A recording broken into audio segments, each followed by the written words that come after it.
Taking your new motorhome are taken in style. For a chance to win, text WIN to 63225. One entry costs £2.50 plus one standard network rate message. Or text BONUS to 63225. 5 entries cost £5 plus one standard network rate message. Go to gbnews.com/win. Entries start at £2.50. Call 0903 686 3232. Calls cost £2.50 plus your network access charge. Or post your name and number to GB16 PO Box 8690 Derby DE1 9TT. UK only. Entrance must be 18 or over. Lines close at 4 p.m. on the 31st of October. Please check the closing time if listening or watching on demand.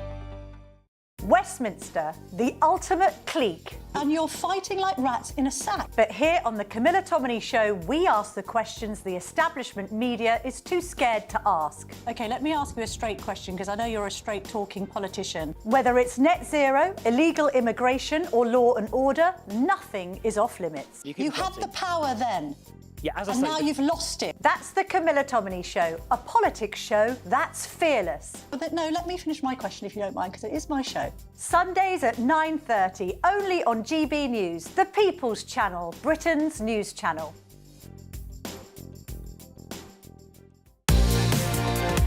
Mornings don't have to be tiresome, especially if you have the right company. Wake up to news as it happens, opinion and debate, and of course, a little bit of entertainment too. Because when the kettle's on, we're on. That's Breakfast on GB News, a show worth waking up for. Every morning from 6 a.m. Only on the People's Channel, Britain's news channel. We'll spread the news, you spread the word.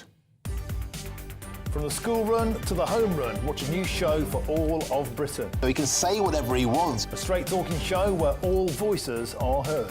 And, you know, when are we going to stop talking about smashing the gangs and actually do it? With the stories that matter from every part of our country. There's a bit of a crash landing there for your Chancellor. Bold, fearless and standing up for you. That's me, Martin Daubney, 3 p.m. till 6 p.m, weekdays, here only on GB News. The People's Channel, Britain's news channel.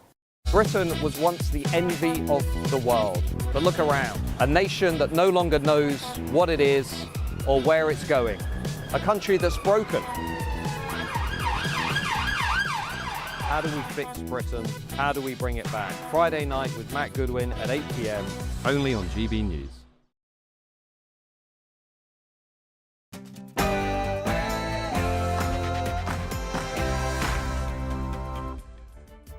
Hello, good evening. It's me, Jacob Rees-Mogg, on State of the Nation tonight. Debanking has been happening on a very, very big scale across this country, and it is men and women running small businesses, above all, that are being targeted.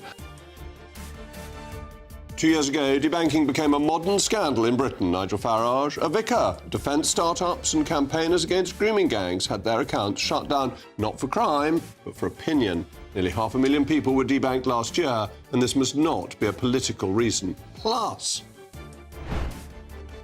The Tories tried to overturn the fracking ban, led by Jacob Rees-Mogg. Remember him? well, I hope you do remember me, otherwise why are you watching? Anyway, for the second consecutive year, Britain is paying some of the highest electricity prices in the world, significantly more than France or Germany. But today, Ed Miliband used his Labour Party conference speech to banish any hope of cheap, homegrown energy for good. Also tonight, the Bar Council has launched a barrister internship scheme only for black or mixed-race students, leading to accusations of anti-white racism. The Bar Council says the scheme is lawful under the Equality Act and aims to tackle systemic disadvantage. But is this just discrimination? And I'm joined by a man who spent 6 weeks living in London, quickly learning a core truth that life is better in Somerset. He'll join me to talk about why Somerset is the best. Also, can you tell me who this is and why his job might be at risk? State of the Nation starts now.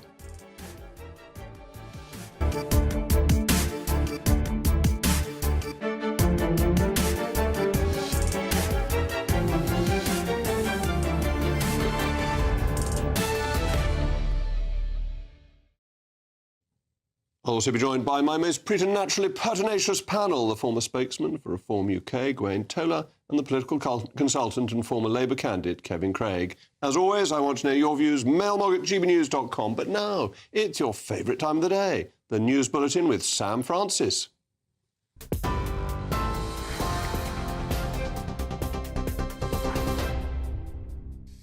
Jacob, thank you, and a very good evening to you. Just after 8 o'clock, well, we start the top story tonight with breaking news off the coast of Gaza, where the Israeli Navy has, we can now confirm, begun intercepting an aid flotilla bound for the Strip. That is according to activists on board. Let's take you live to pictures on board a number of those boats in recent minutes. Intermittent feeds coming from those boats. But for now, we can see their vessels have been boarded by a number of military personnel. In a statement on the Reuters news agency, the Israeli military have warned that flotilla that it is approaching an active combat zone and violating a naval blockade. Earlier, before military personnel boarded, we saw a number of passengers waving and making heart gestures before being ordered to cut their engines. Around 50 boats are part of that flotilla, carrying around 500 people, including Greta Thunberg. They are attempting to break Israel's blockade with food and medicine. It was last seen around 90 nautical miles off of the Gaza coast. The scene you're looking at now is off the coast of Israel, as the government there are calling the mission a provocation, not a humanitarian effort, and are asking the boats to change course. We will keep across any developments and bring you the very latest. Also breaking tonight, the head of the Metropolitan Police Force has apologised for what he described as reprehensible behaviour by officers at Charing Cross Police Station, revealed in a new Panorama investigation. I understand the people of London are going to be really upset by this. Some it will cause to question the trust they hold the police in. And we depend on that trust so much because without it we can't succeed in keeping them safe. So Mark Rowley says 9 officers have been suspended, with most likely to face dismissal within weeks. The police watchdog has launched its own inquiry into claims of racism, misogyny, anti-Muslim sentiment and use of excessive force. The London Mayor, Sir Sadiq Khan, says he's disgusted and appalled, backing the Commissioner's pledge of zero tolerance. The entire custody team has now been disbanded as urgent reforms are rolled out across the force. Also tonight, French police have raided and destroyed a migrant warehouse in Calais, filmed just weeks ago by the team here at GB News. The so-called Orange Squat was home to more than 100 young Sudanese men and had become a flashpoint for violence near the French port. It comes as channel crossings this year have now passed 34,000. At the weekend, nearly 1,300 migrants made the journey, including a record 125 on a single boat. The Home Secretary, though, says the crossings are utterly unacceptable and that removals have now begun.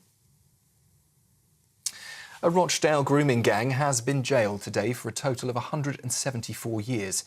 The group's ringleader, Mohammed Zaid, a father of 3, was sentenced to 35 years for raping 2 schoolgirls. He lured the girls with free underwear, money, alcohol and food, treating them as sex slaves from the age of just 13. He was one of 7 men convicted in June of sexual offences committed between 2001 and 2006.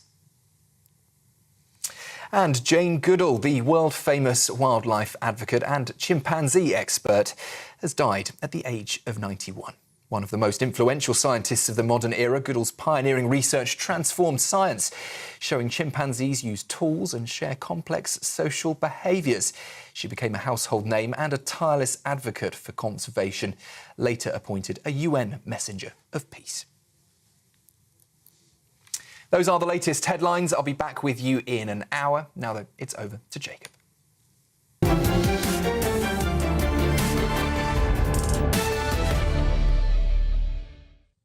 Welcome back to State of the Nation. 2 years ago, Britain learned of a practice known as debanking, when an individual, organisation or business has its bank account closed, suspended or refused by a financial institution, often without explanation or evidence of impropriety.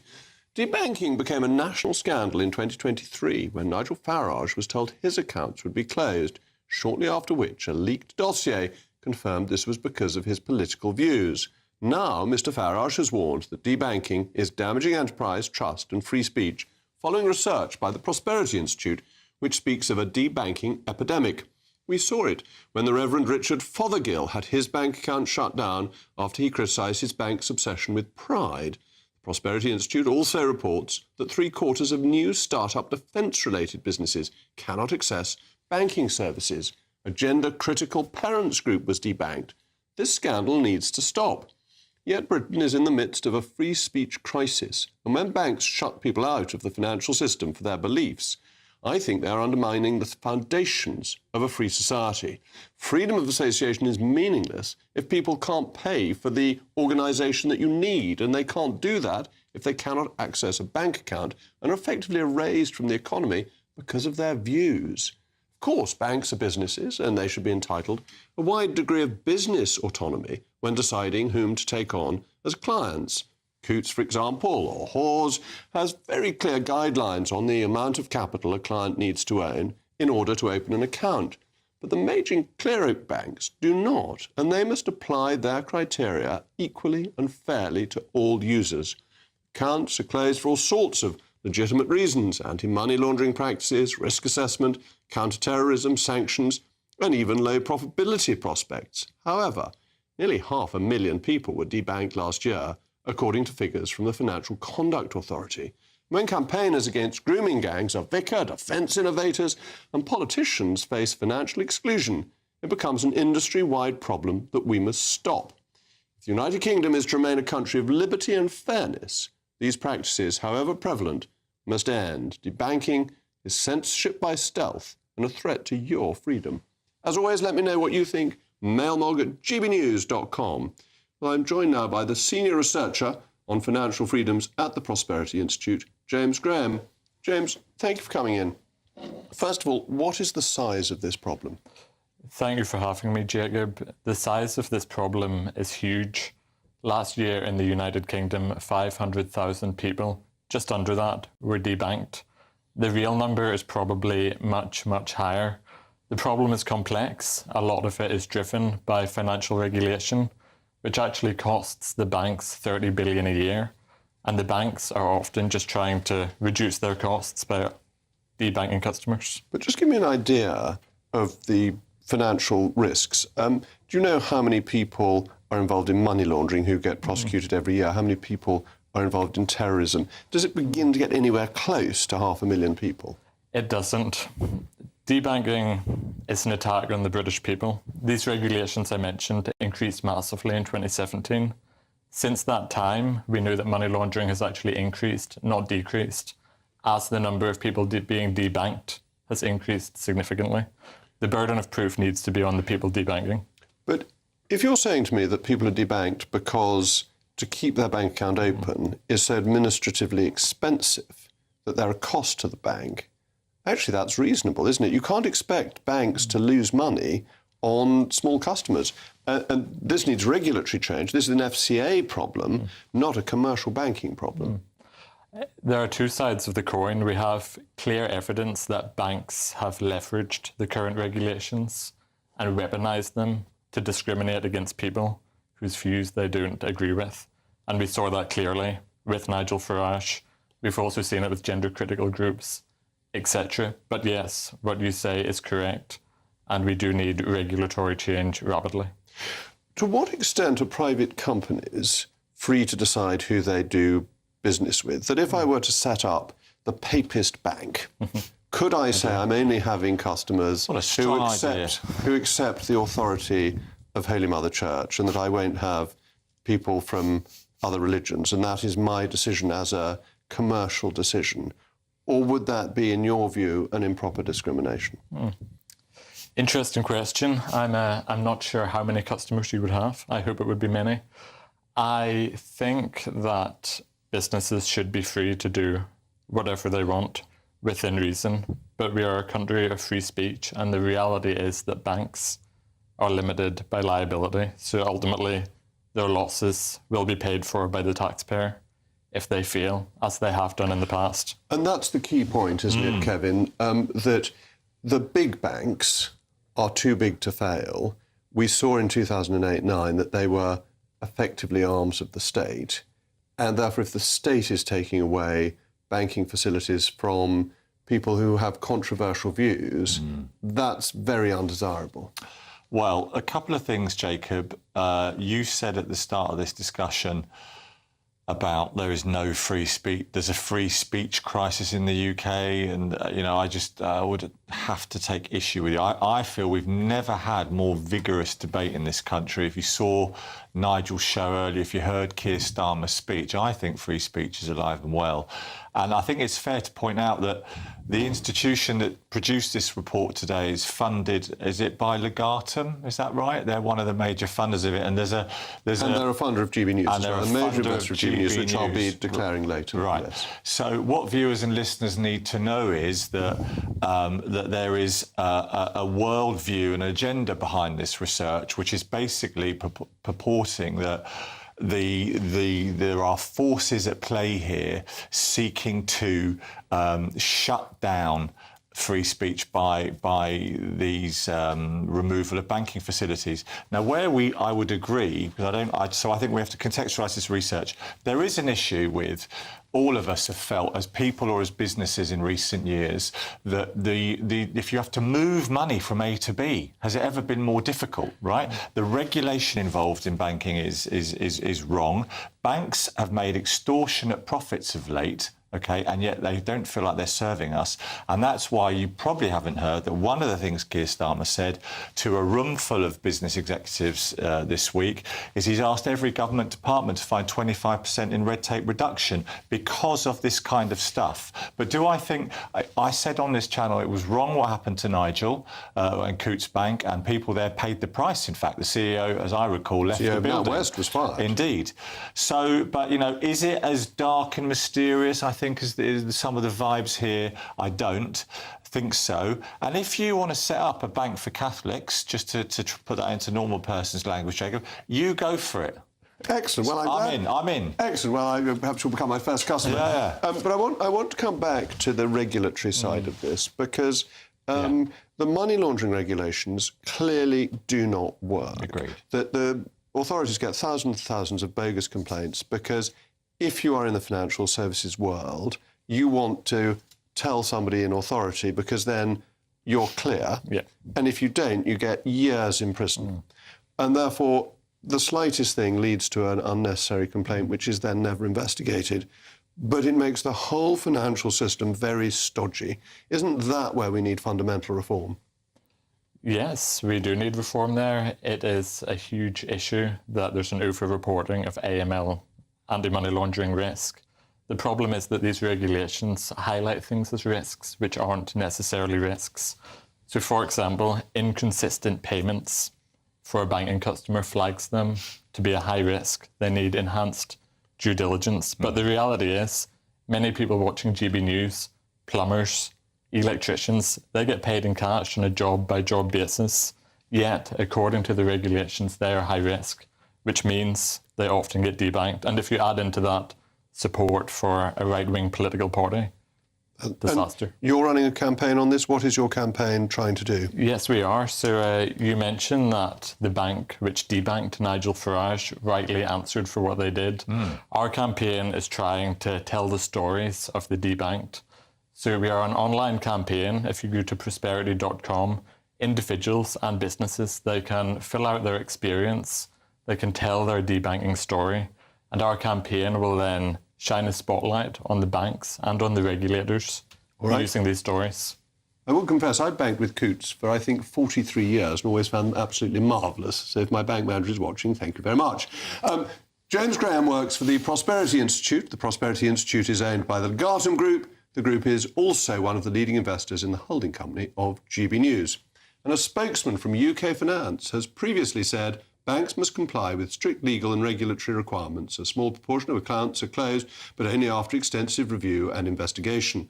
The main reasons are financial crime or fraud concerns, being unable to complete customer due diligence, or an account being dormant. Well, thank you very much to James and to Kevin. The Tories tried to overturn the fracking ban, led by Jacob Rees-Mogg. Remember him? Well, what fun to get into the Labour Party conference. But for the second consecutive year, Britain is paying some of the highest electricity prices in the world, significantly more than France or Germany. But today, Ed Miliband used his Labour Party conference speech to banish any hope of cheap, homegrown energy for good. Come on.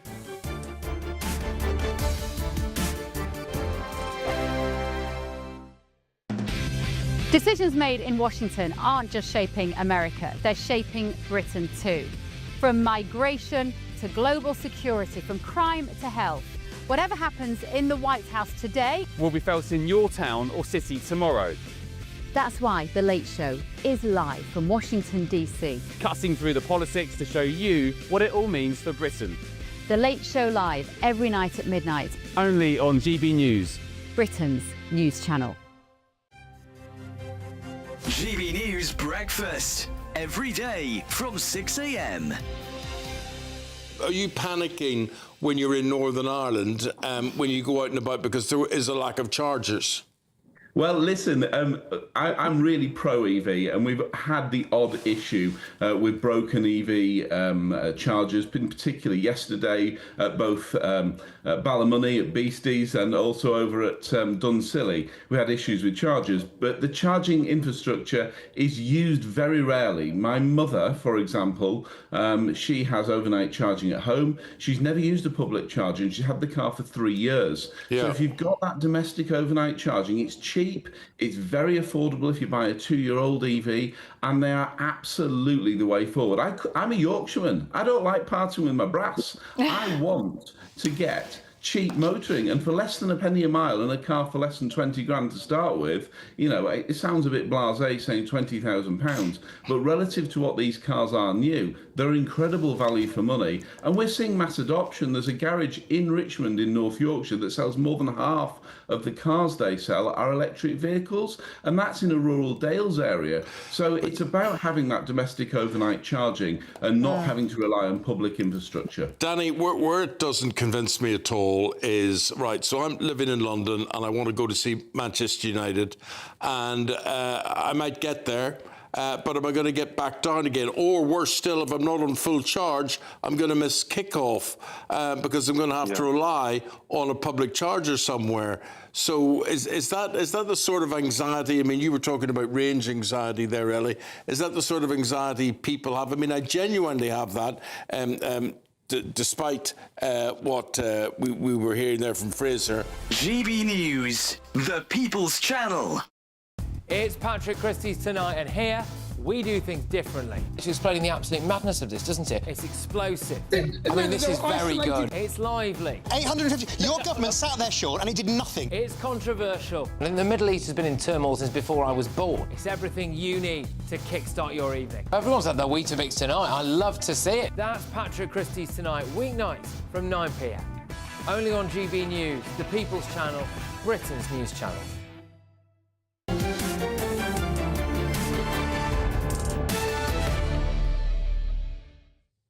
Welcome back. I'm still Jacob Rees-Mogg, and we were discussing debanking, and the mail mogs have come roaring in. Hamish says a person who is debanked should be told why and be given a process for reinstatement. Banks should have to prove criminal activity before dumping a customer. And Diana says, at the same time, every high street has Turkish barbers, nail bars and car washers, which are suspected of money laundering. They don't get debanked, and they probably only use cash is the reason for that. And Charlie says a lot of countries have the right to a bank account. How about that? Debanking is usually just part of a witch hunt from woke banks. Well, for the second consecutive year, Britain is paying some of the highest electricity prices in the world, further discrediting Ed Miliband's bogus net zero agenda. New data show the UK is paying 63% more than France and 27% more than Germany, while households face the second highest bills globally. Ed Miliband spoke at the Labour Party conference today, using his platform to be very polite about me and other advocates of low energy bills.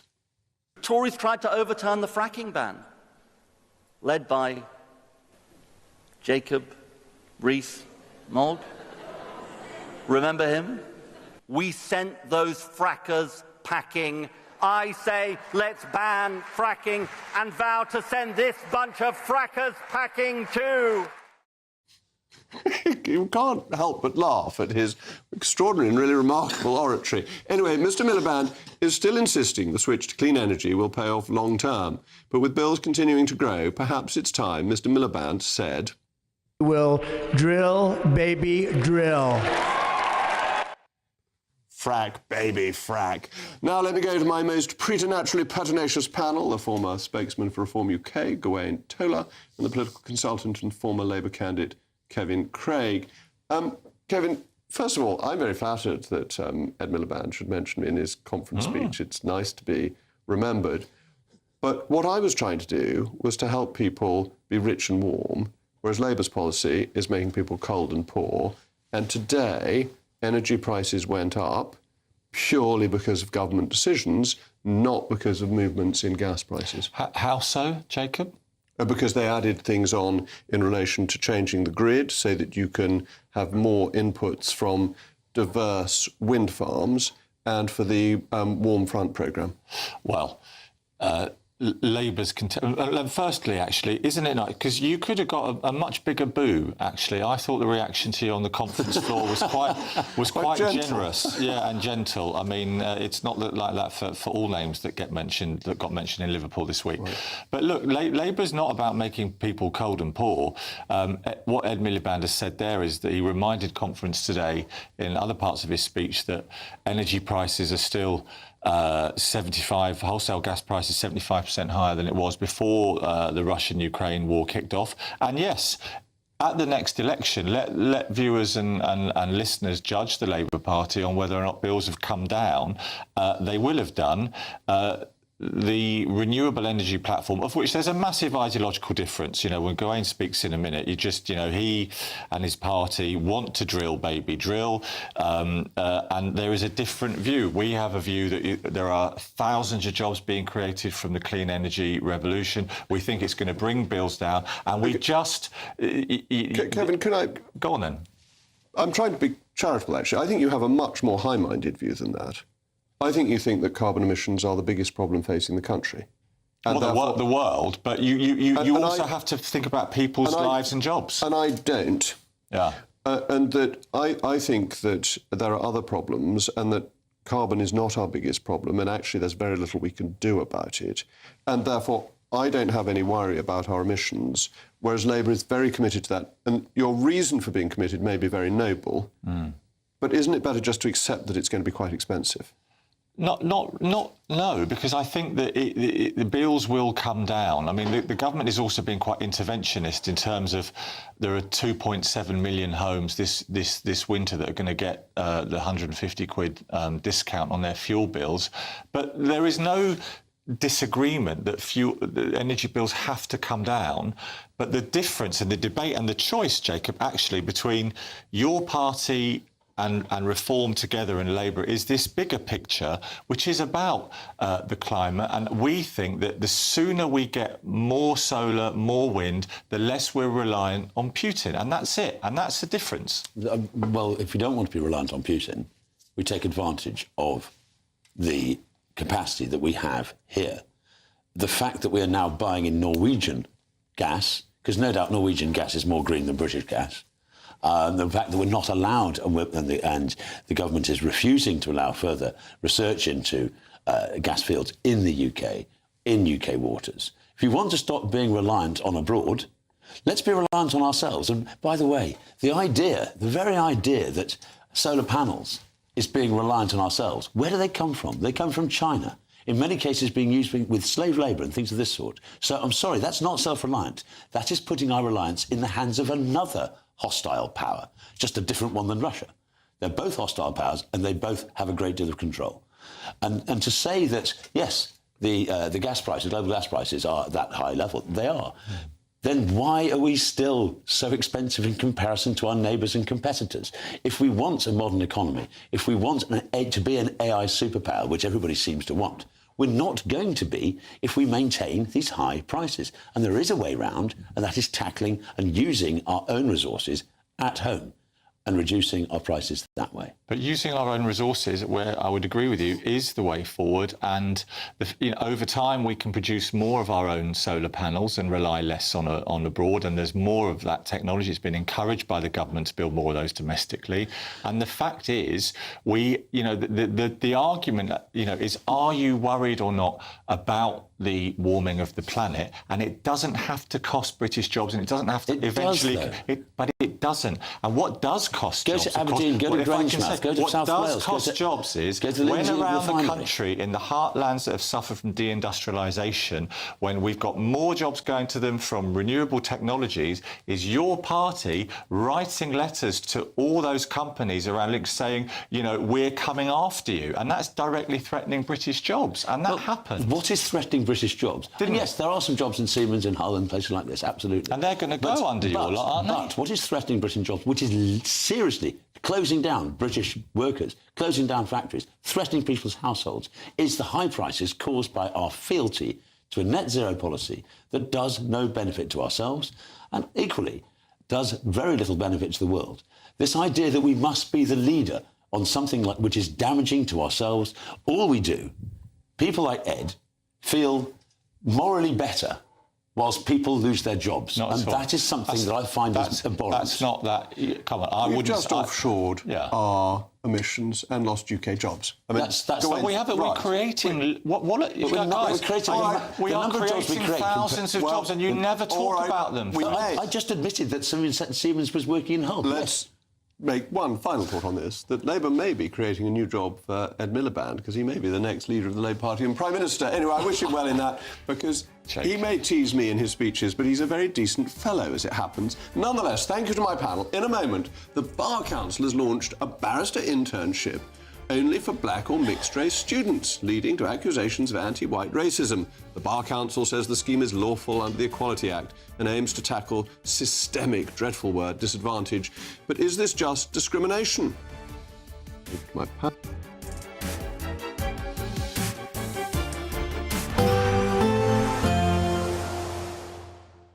Dinner under the stars tonight? That reminds me of our travel insurance. You mean All Clear Skies? All Clear Travel Insurance sponsors GBNews Travel Destinations Forecast. We've seen some pretty heavy rain around the Mediterranean this week. It's going to stay pretty wet and quite windy across Greece. Meanwhile, the rain clearing away from Italy and the Balkans. A few showers coming into the Canary Islands, the odd one close to Barcelona, but the Balearics turning drier after some thunderstorms earlier, along with the Balkans and Italy as the rain clears away here during Thursday, but setting up across Greece some heavy downpours and gusty winds through Thursday and Friday. Looking drier, though, in Santorini for the weekend.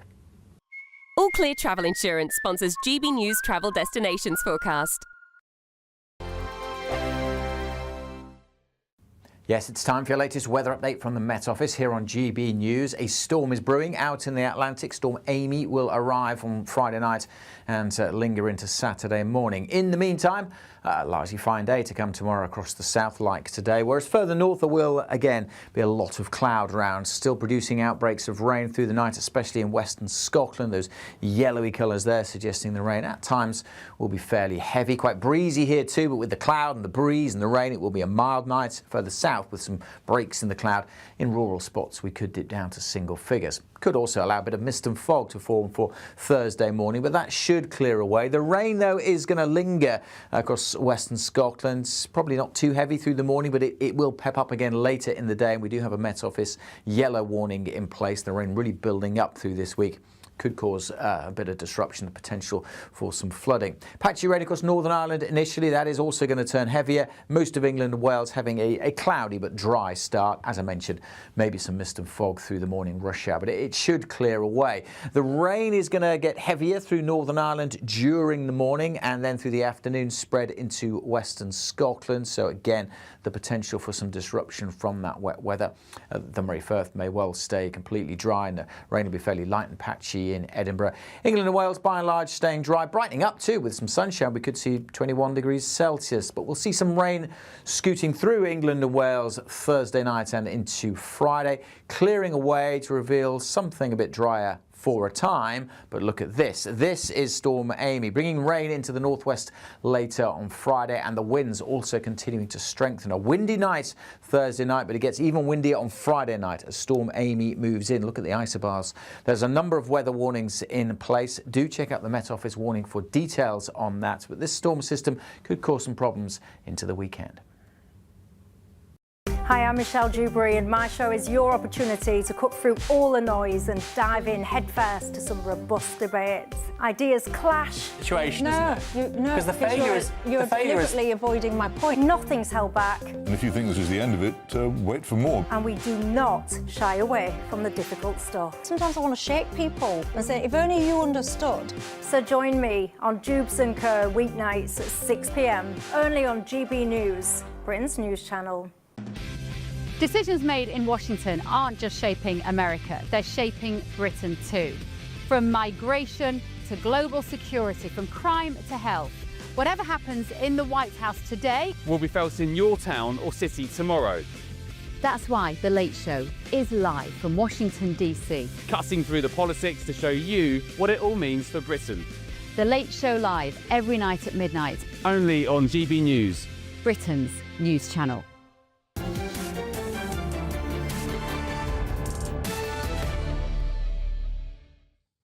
The Bar Council has launched a barrister internship scheme in England and Wales offering 6-week placements exclusively to black or mixed-race university students and graduates. The initiative has been accused of anti-white racism and been bemoaned for excluding talented white students on the basis of skin colour. The Bar Council responded to criticism, citing the scheme's lawfulness under the Equality Act, aimed at addressing systemic disadvantage in the legal sector. Is the Bar Council engaging in overt racism or just tackling underrepresentation? Well, my panellists still here, Gawain Towler and Kevin Craig. Gawain, what I think is most odious about this is the smugness of the Bar Council saying we follow the law. Yeah. And doesn't this show everything that's wrong with lawyers? They have no morals, no principle, but if it's legal, we can do it, however obnoxious and odious it is to the bulk of the British people. It's sort of, because we can, we should. That approach. It's totally amoral. It's a valueless approach to public life. But at the same time, I think it's also wrong on a different level. If you look at the number of people coming through the bar school and legal school, right now, it's actually a significantly greater proportion are from ethnic minorities than the general population. So not only is it amoral in that sense, it's entirely unnecessary. The people who are most discriminated against, as we know, are poor white working class males. Well, they say they've got other schemes for them. Yeah. Maybe they do, but I haven't seen them. Well, they do say they've got other schemes for them, but this is a scheme that specifically excludes them. It seems, I think these schemes, to a certain extent, are all of them are wrong. It should be on merit, purely on merit. And Kevin, isn't that the point, that the Bar Council has basically admitted to being racist, that it's got a scheme which you can only apply to if you're black or mixed race. It is therefore, by definition, racist. They think it's good racism rather than bad racism. Are you serious? Yeah, I'm completely serious. So you're calling the Bar Council racist? I'm calling the Bar Council racist, yes. OK. I think only a racist could implement a scheme of this kind. Right. Well, this is just one of a number of schemes, and there are others that they do, and there are other institutions that do schemes, as they should do, for the white working class who are underrepresented in our institutions and in public life and in the top jobs. And this is one. I don't know what data Gawain's got about the Bar Council chucking out lawyers and barristers in greater proportions than there are ethnic minority people across the country. But I don't think it's racist. And this kind of discussion that we've picked tonight sums up, I think, the big picture that we've got in this country right now, which is you choose these items here, portraying a country that is all one way, and the Bar Council being called racist, which I think is a wild accusation. And it's just that some institutions have schemes to level it up, but that the whole tone of it is so negative and divisive. But isn't this divisive in itself? No, but no. So, OK, you choose only one lot of people, and one but it isn't, section because can there do are it. other schemes for the white working class, there are other for women. The big picture is so divisive and picking people negative. on the basis that they're women is sexist, and picking people on the basis of the colour of their skin is racist. This is identitarian aspect. It should just be on merit. But just on merit. Sometimes it's not. merit is absolutely massively important, but also over time, some institutions need a bit of policy help to make sure that there are opportunities for women or white working class kids or kids from ethnic minorities. It doesn't make an institution racist. And the big picture is, it links back actually to a conference this week and what sort of country we want to be in. And the whole tone, so what last thing is, the whole tone of when you both in your party speak is so negative and miserable when, you know, you're taking one scheme. Far from it. Well, it's an important scheme. You see, I think there is an absolute equality of every British citizen. You have that passport, whether you've got your citizenship yesterday or you've lived in this country for 1,000 years, there's an absolute equality, and all public bodies should treat you equally. And that's why I reject these schemes so strongly, because I think they undermine that basic, fundamental principle that helps bring society together and unite it, and that this is the divisiveness. And the reasons for it are a sort of point scoring, really. OK, so on your specific point then, why is it that for so many, you know, decades and centuries, the best public schools, when they were only drawing, and by the way, my daughters go to independent schools, right? So I've got a huge regard for the independent sector in this country and what it does as an export and the brilliant teachers and the brilliant kids. But why is it that for so long, the top private schools were overrepresented? And until that we adjusted policy, that didn't change, did it? Actually, the thing that really changed that was the grammar schools, and the destruction of the grammar schools has put back the predominance of the private schools. By dreadful policy. Unfortunately, we've got to move on. No way. And we've got a statement from the council chairman, Barbara Mills, KC, and the chief executive, Malcolm Cree. And they said, work experience and mentoring programmes we offer to other groups at the bar include work experience placements based on socio-economic background. Across the bar, career programmes and support are designed to ensure people from all backgrounds have the opportunity to learn about the profession and understand what is involved in qualifying as a barrister. So they discriminate right, left and centre is basically what they're saying. So thank you to my panel. Now, the BBC has lost its rights to broadcast the Oxford-Cambridge boat race after its director of sport reportedly showed little enthusiasm for the elitist event, and it will now be covered by Channel 4. The boat race draws millions of viewers and remains one of the UK's most popular sporting events. So why relinquish it? Well, I'm joined now by rower and Telegraph lifestyle journalist Lebby Ayres. Thank you very much for joining me. Jolly boating weather, surely, is what we want on the BBC. Yeah, I mean, to me, I'm a little bit of a traditionalist, and I think that it should be. I'm really sad that it's moved from the BBC to Channel 4. I'm afraid I'm one of those people that stopped watching the Bake Off when it moved from BBC to Channel 4. And this feels a little bit the same to me. You know, the BBC and the boat race belong together. It was 1927 that they broadcast the first boat race on the radio. And then 1938, the first TV viewers could see the boat race live. So, you know, it's a massive tradition. It's a long haul that the BBC have been involved. Apart from a very brief period when it went to ITV in 2005. So this is quite a momentous change that it's moving to Channel 4. And to me, it just makes it feel like a little bit more of a minority sport on Channel 4. No disrespect to the channel. But, you know, we want to see the boat race on the BBC. I mean, Channel 4 did the Ashes in 2005 absolutely brilliantly, some of the best cricket coverage that there's ever been, and really raised the standard. So is it possible that Channel 4 will do it better than the complacent, wokish, wet BBC? It is possible. And I think there is definitely something that we should celebrate here, and that is that it remains free to air. You know, the sort of nightmare scenario for any rower in the country, I think, was that it would go onto a channel where we have to pay to view it. So that is something to celebrate. For me, I'm afraid it may be the dreaded adverts that interrupt the coverage. But yeah, I mean, maybe you're right. Perhaps things need a bit of a shake-up. I can suggest one way in which they could possibly shake it up, because at the moment, the BBC just broadcasts the men and the women's boat race. And actually, they have the lightweights and the women's veterans and the men's veterans the day before. I've rowed in the women's veterans boat race for the last 4 years. And we sometimes get used by the BBC as a warm-up race, but it doesn't get shown on national TV. So if Channel 4 want to shake things up a bit, they can celebrate the great boat race weekend that now takes place and do a 2-day coverage of the race. And that would be really fantastic. And perhaps we could shake it up a bit by Oxford winning occasionally. I speak as an Oxford man, because we don't seem to have done that for a long time. Perhaps Channel 4 could put something in the Cambridge boat to slow it down. Yeah, well, as an Oxford woman, I would also appreciate that as well. I mean, the women's veterans did win this year for Oxford, but yes, everywhere else it was a clean sweep for Cambridge. Apart from that, I think actually what viewers probably really want to see, regardless of which channel it is on, is a really close race. And that's something that I think possibly has been lacking in the last few years. It has been a little bit predictable. Yes. So Oxford really don't rub it in. I know success. you're an Oxford supporter, but nonetheless, we don't want to dwell on our failures. But thank you very much, Lebby.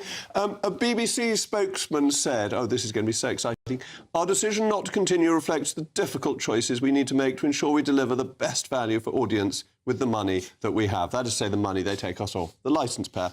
Thank you to Lebby and to my panel. I'm joined by a man who spent 6 weeks living in London and quickly learnt one of the great truths of life, that life in Somerset is better. He'll join me to talk about why Somerset is the best. Also, can you tell me who this is and why his job may be at risk?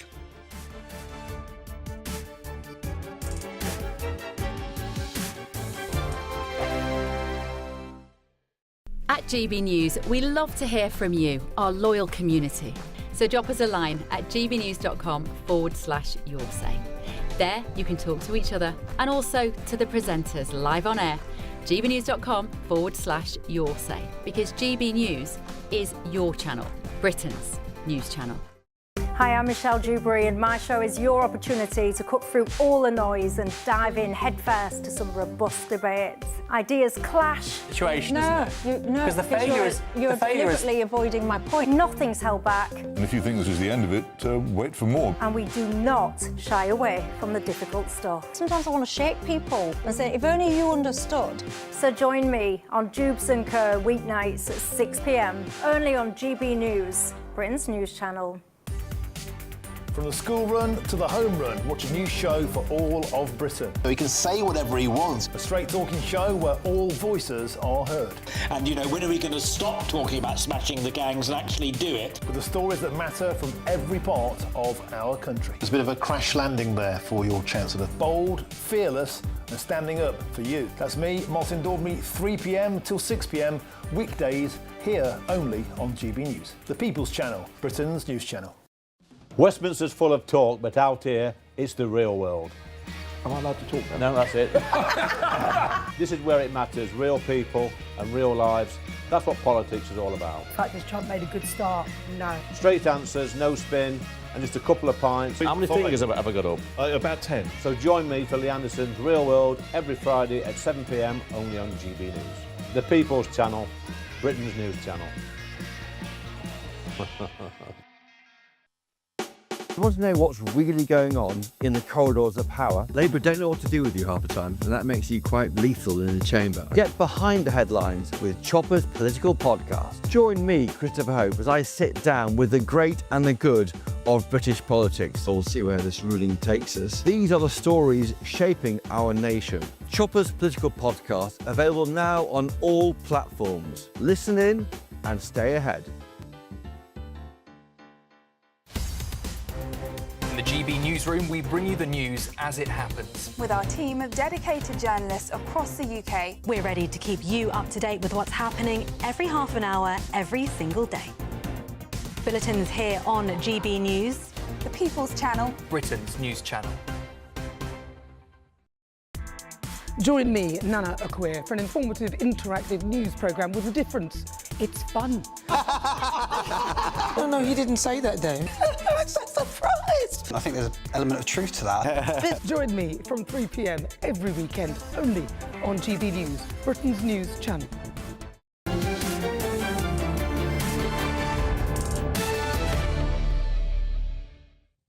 Well, welcome back. The mailmogs have been really coming in today, both on rowing and on barristers. On rowing, William says, so British institution turning its back purely out of spite on a very British sporting event. Rowing isn't elitist, but the BBC is. Well, that's a very good and firm point from William. Joe says on barristers and the Bar Council's terrible scheme, this must be illegal and it must be stopped. Sadly, it is legal, but it could be stopped. And goes on to say, and those responsible for the policy must be sacked. Jolly good idea. And Sam says, discrimination against white people is racist. DEI should be abolished. It's a total waste of taxpayers' money and does not champion meritocracy.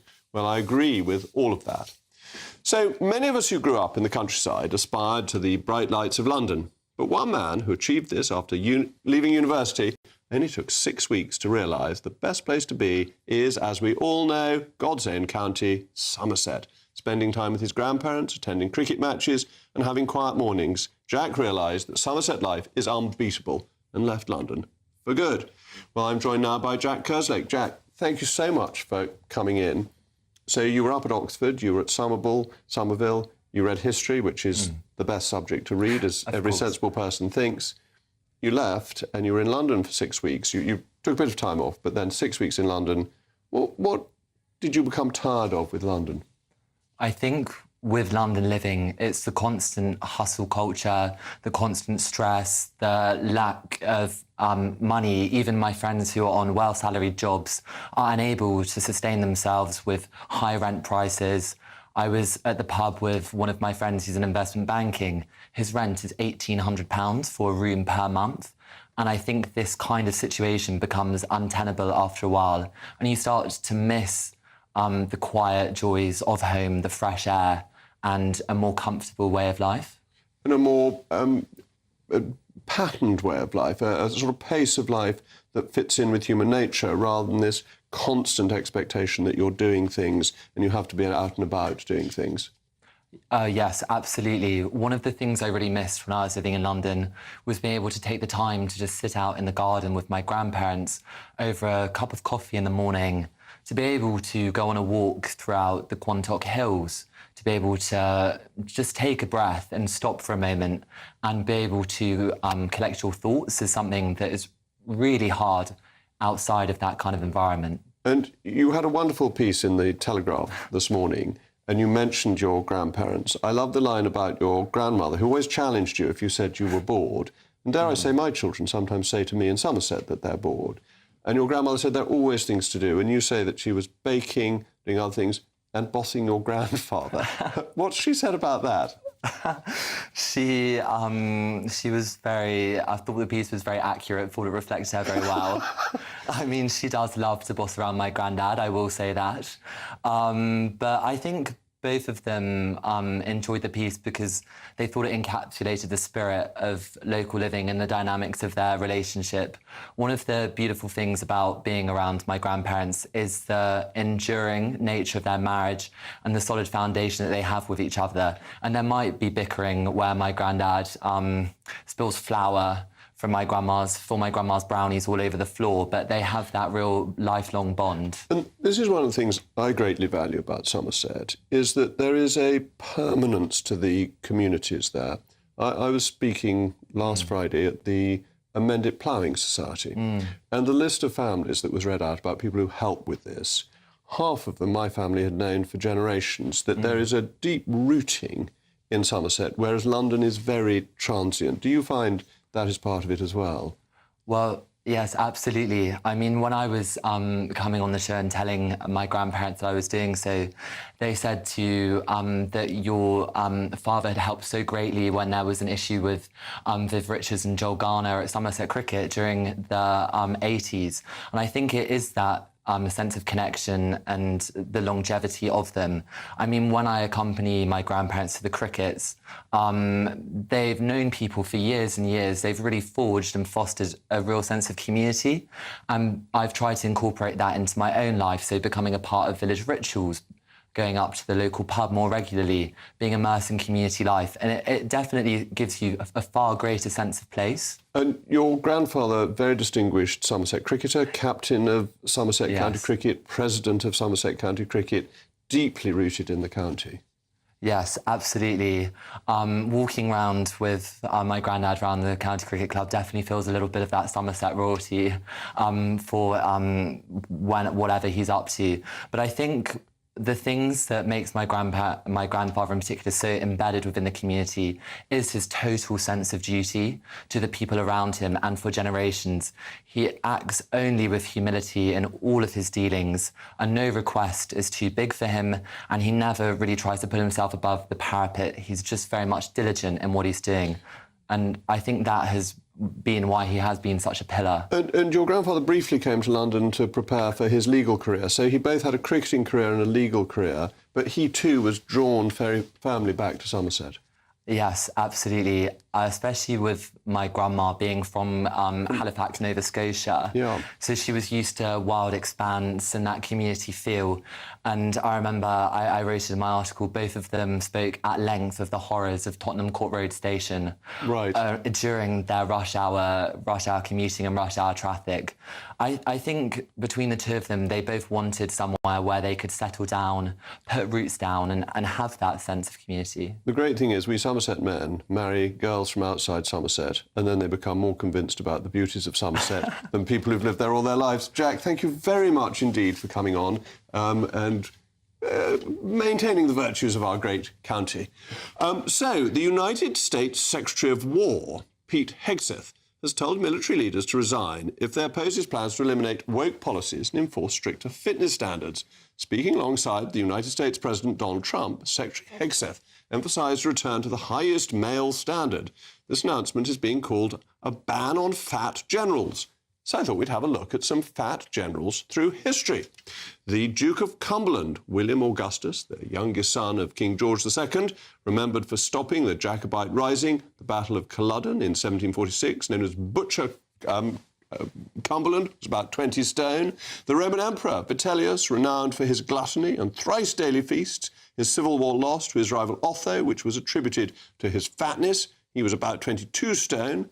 A man believed to be the Russian Major General Pavel, reportedly brought out of retirement by Vladimir Putin to fight in the war with Ukraine. He allegedly eats 5 meals a day, washed down with a litre, I think that's a pint and 3/4 of vodka. And finally, weighing in, the fattest, the real fatty of Fat Town, at 32 stone, General Alexei Orlov, one of Catherine the Great's generals. And she wasn't the thinnest lady in town either.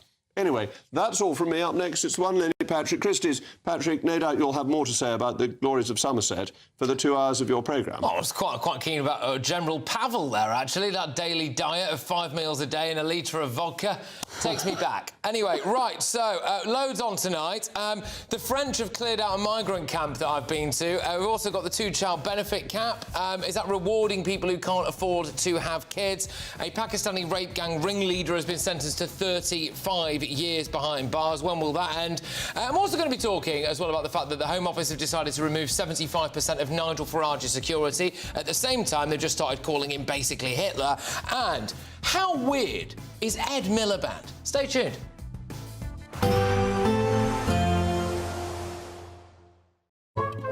Today's outlook: cool, calm and completely horizontal. Boxed Aircon sponsors the weather on GB News. Yes, it's time for your latest weather update from the Met Office here on GB News. A storm is brewing out in the Atlantic. Storm Amy will arrive on Friday night and linger into Saturday morning. In the meantime, largely fine day to come tomorrow across the south like today, whereas further north there will again be a lot of cloud around, still producing outbreaks of rain through the night, especially in western Scotland. Those yellowy colours there suggesting the rain at times will be fairly heavy, quite breezy here too, but with the cloud and the breeze and the rain it will be a mild night. Further south with some breaks in the cloud, in rural spots we could dip down to single figures. Could also allow a bit of mist and fog to form for Thursday morning, but that should clear away. The rain, though, is going to linger across western Scotland. It's probably not too heavy through the morning, but it will pep up again later in the day. And we do have a Met Office yellow warning in place. The rain really building up through this week. could cause a bit of disruption, the potential for some flooding. Patchy rain across Northern Ireland initially. That is also going to turn heavier. Most of England and Wales having a cloudy but dry start. As I mentioned, maybe some mist and fog through the morning rush hour, but it should clear away. The rain is going to get heavier through Northern Ireland during the morning and then through the afternoon spread into western Scotland. So again, the potential for some disruption from that wet weather. The Moray Firth may well stay completely dry and the rain will be fairly light and patchy in Edinburgh. England and Wales by and large staying dry, brightening up too with some sunshine. We could see 21 degrees Celsius, but we'll see some rain scooting through England and Wales Thursday night and into Friday, clearing away to reveal something a bit drier for a time. But look at this. This is Storm Amy, bringing rain into the northwest later on Friday, and the winds also continuing to